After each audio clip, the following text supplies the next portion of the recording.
Hello! In this video tutorial we would like to demonstrate how you can send a link to the group chat in Telegram.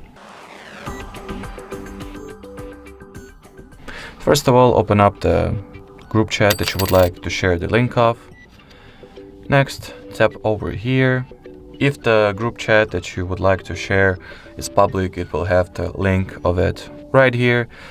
If not, let me show how does this page look once the group type is set to private. So once the chat group is private,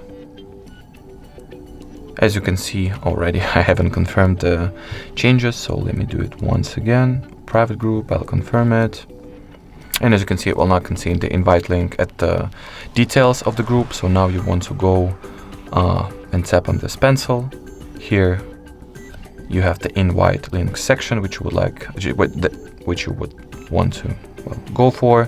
And in here, you'll have the one-time link that will work for a single user, or unless you'll revoke it, should I say, not for a single user. As you can see, the new link creates, and this previous link is being added to the revoked links list. Alrighty, so that was it for this video. Thank you so much for watching, and bye-bye.